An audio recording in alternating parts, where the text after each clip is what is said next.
दोस्तों, rapid gentle permanent homeopathy में एक बार फिर से आपका बहुत बहुत स्वागत है। आज हम बात करने वाले हैं एक ऐसे टॉपिक के बारे में जो डिसीज़ अभी इन्वायरमेंट में फ़िलहाल में सबसे ज़्यादा फैली हुई है, जिसके सबसे ज़्यादा पेशेंट अभी देखने को मिल रहे हैं। चलो मैं आपसे ही पूछती हूँ कि वो कौन सी डिसीज़ है, आप ही बताइए। आई होप कि आपने अलग अलग अंदाज़ा लगाया होगा, किसी का सही भी होगा। चलो मैं ही बता देती हूँ। आज हम बात करने वाले हैं डेंगू के बारे में। तो हम जानेंगे कि डेंगू कैसे फैलता है, क्या क्या इसके सिम्टम्स आते हैं, इसका क्या मैनेजमेंट है और हम क्या होम्योपैथिक दवाइयाँ इसमें दे सकते हैं। तो हम वीडियो को शुरू करते हैं।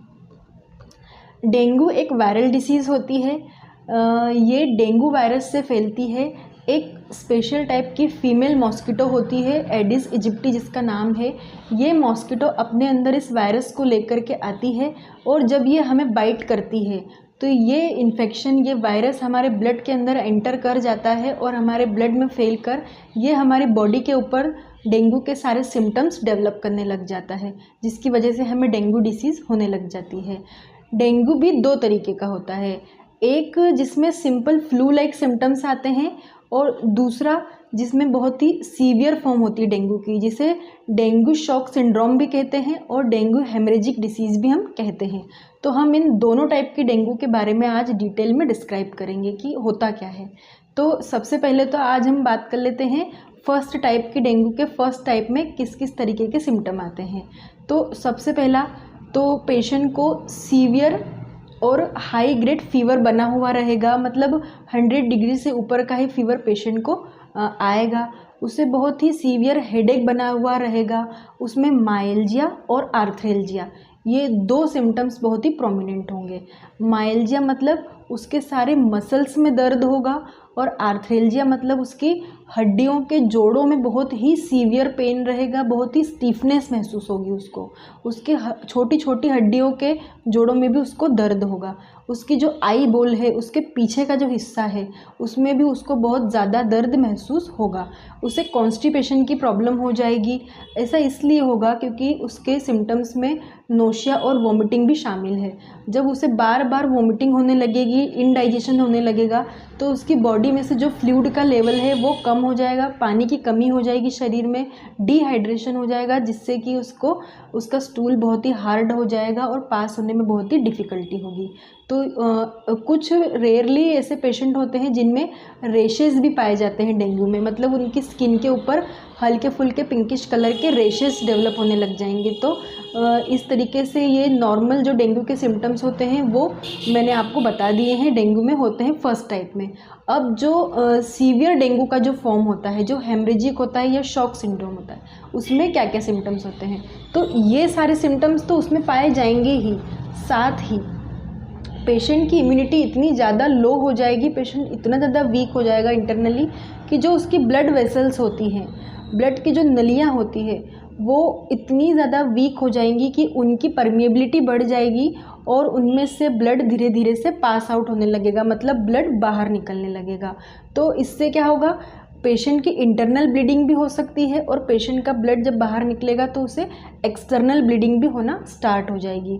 तो जब बाहर की तरफ ब्लीडिंग होगी तो हमें कैसे पता चलेगा, उसकी नाक में से खून निकलने लगेगा, उसके गम्स में से, उसके जबड़ों में से खून निकलने लग जाएगा, उसकी स्किन का कलर बदलने लगेगा, धीरे धीरे उसकी स्किन पिंकिश पर्पलिश टाइप की, डार्क कलर की हमें दिखाई देने लग जाएगी, ब्लूइश टाइप की कभी कभी दिखाई देगी कुछ पेशेंट्स में। तो इस तरीके के सारे सिम्टम हमें देखने को मिलेंगे ब्लीडिंग के। तो इंटरनल ब्लीडिंग भी पेशेंट को होगी तो उसकी स्किन का कलर चेंज होने लगेगा, कहीं कहीं पर डार्क कलर के धब्बे टाइप के बन जाएंगे बॉडी के ऑर्गन्स पे, तो जिससे पता चलेगा कि इंटरनल ब्लीडिंग, जब हमें चोट लगती है और इंटरनल ब्लीडिंग होती है तो कैसे डार्क पर्पलिश या पिंकिश टाइप के स्पॉट्स बन जाते हैं उस जगह पर, इस टाइप के हमें कुछ दिखाई देगा तो हमें उससे कन्फर्म होगा कि पेशेंट को इंटरनली ब्लीडिंग स्टार्ट हो गई है। और जब हमारी बॉडी में से वॉमिटिंग के थ्रू पानी का लॉस होगा, जब ब्लड के वजह से पानी का लॉस होगा, ब्लड भी चला जाएगा, पानी भी चला जाएगा, तो बॉडी में एक तरीके से पानी का वॉल्यूम कम हो जाएगा।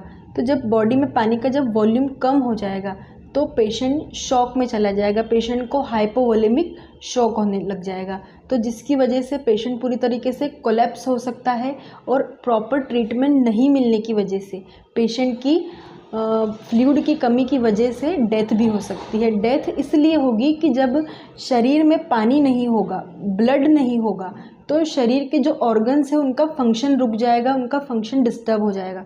तो जब शरीर के ऑर्गन ठीक से फंक्शन ही नहीं करेंगे तो फिर व्यक्ति कैसे सर्वाइव कर सकता है, उसके ऑर्गन डैमेज होने लग जाएंगे, जिसकी वजह से वो डेथ की तरफ चला जाएगा। तो इसीलिए जब पेशेंट को इस तरीके के हेमरेज के या फिर शॉक के इस तरीके के सिम्टम्स दिखाई देने लगते हैं तो पेशेंट को तुरंत हॉस्पिटल जाना चाहिए और हॉस्पिटलाइजेशन की फैसिलिटीज़ को एडमायर करना चाहिए, जिससे कि उसे सही टाइम पर ट्रीटमेंट मिल सके और वो कोलैप्स होने से बच सके, शॉक में जाने से बच सके और उसके डेंगू के सिम्टम्स धीरे धीरे से रिकवर होना स्टार्ट हो जाते हैं अगर उसे प्रॉपर टाइम पर ट्रीटमेंट मिलता है तो ये हमने दोनों तरीके के टाइप्स के बारे में जान लिया आज डेंगू के। जब हम पेशेंट को एग्ज़ामिन करते हैं तो हम क्या नोटिस करेंगे पेशेंट में कि उसकी जो पल्स है वो डिक्रीज़ मिलेंगी, उसका जो ब्लड प्रेशर है वो भी डिक्रीज़ मिलेगा, उसका टेम्परेचर बहुत ही हाई मिलेगा। तो जब टेम्परेचर हाई होगा तो उसकी पल्स ऑटोमेटिकली ही डिक्रीज़ हो जाएंगी। उसकी बॉडी में जब फ्लूइड का वॉल्यूम कम होगा तो ब्लड प्रेशर उसका ऑटोमेटिकली डिक्रीज़ हो जाएगा।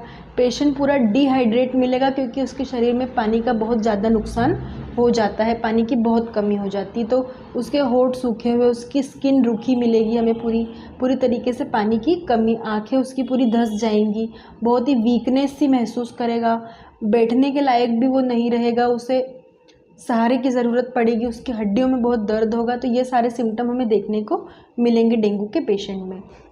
जब हम पेशेंट के इन्वेस्टिगेशन कराएंगे तो हम उसके ब्लड रिपोर्ट्स में पाएंगे कि उसे थ्रोम्बोसाइटोपेनिया और ल्यूकोपेनिया, ये दो चीज़ें कम मिलेंगी। मतलब थ्रोम्बोसाइटोपेनिया मतलब उसके जो प्लेटलेट्स होती है, प्लेटलेट्स वो होती है जब कहीं पर हमें कुछ चोट लगती है और ब्लीडिंग होती है तो वहाँ पर एक थक्का सा जम जाता है ब्लड का, जो कि ब्लीडिंग होने से रोकता है। तो प्लेटलेट्स का ये काम होता है कि ये ब्लीडिंग होने से रोकती है।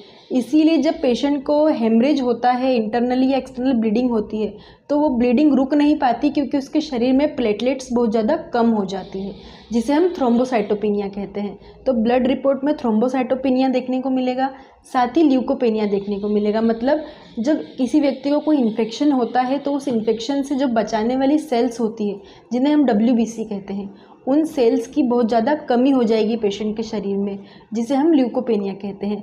तो ये दो चीज़ें बहुत ही प्रोमिनेंटली ब्लड रिपोर्ट्स में देखने को हमें मिलेगा। तो आज हमने ये सारी चीज़ों के बारे में जान लिया, साइन सिम्टम्स देख लिए। मैनेजमेंट ये है कि पेशेंट को जब भी डेंगू के या वायरल फीवर के सिम्टम्स देखने को मिलते हैं तो पेशेंट को अपनी बॉडी का जो वाटर लेवल है, जो हाइड्रेशन लेवल है, उसे मेंटेन रखना चाहिए। बार बार उसे पानी पीते रहना चाहिए, बिल्कुल भी पानी पीने में कमी नहीं करना चाहिए।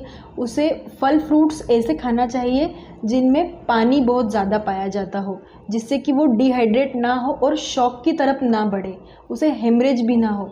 तो इस तरीके के हमें मैनेजमेंट करना चाहिए। प्रॉपरली रेस्ट देना चाहिए पेशेंट को कुछ दिनों तक, जब तक कि वो थोड़ा स्टेबल ना हो जाए।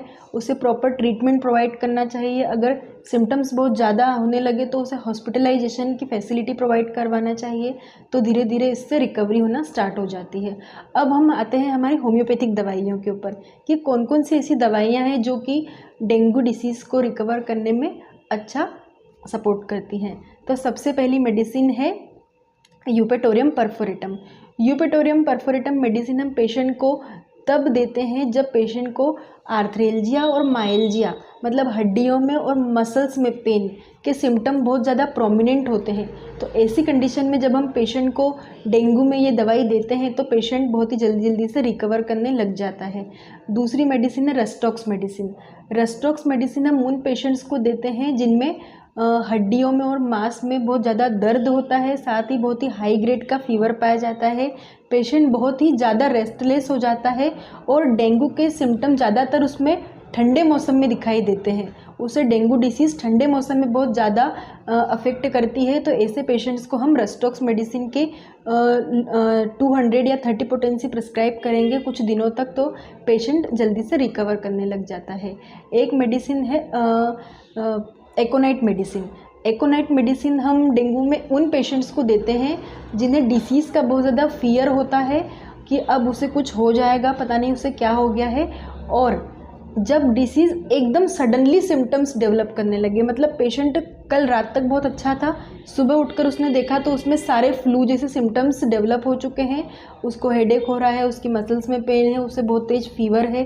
तो एकदम से अगर ये सब कुछ होता है तो हम पेशेंट को एकोनाइट मेडिसिन के कुछ डोजेस देंगे 200 या 30 पोटेंसी में, तो धीरे धीरे से पेशेंट में डेंगू के सिम्टम्स सबसाइड होने स्टार्ट हो जाते हैं। तो ये 3 मेडिसिन मैंने आपको डेंगू के लिए बताई है। साथ ही अगर सीवियर फॉर्म अगर डेंगू की होती है और कुछ ब्लड रिलेटेड प्रॉब्लम्स होते हैं, जैसे थ्रोम्बोसाइटोपेनिया, ल्यूकोपेनिया या स्प्लीनोमेगली, स्प्लीन बड़ा हो जाता है, तो ऐसी कंडीशन को ट्रीट करने के लिए हम पेशेंट को इचिनेशिया मेडिसिन की कुछ डोजेस देंगे 30 या 200 पोटेंसी में।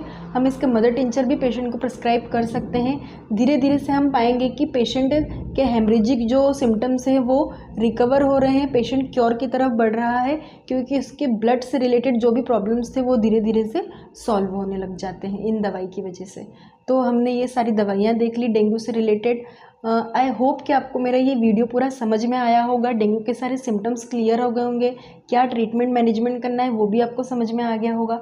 तो जल्दी से आप मेरे चैनल को सब्सक्राइब कर दीजिए, नोटिफिकेशन बेल प्रेस कर दीजिए, ताकि मेरा कोई नया वीडियो आता है तो उसका नोटिफिकेशन सबसे पहले आपके मोबाइल पर आए। ज़्यादा से ज़्यादा लोगों को शेयर कीजिए, क्योंकि अभी ये डिसीज़ बहुत फैली हुई है, किसी न किसी के तो काम ही आएगा ये। तो आज की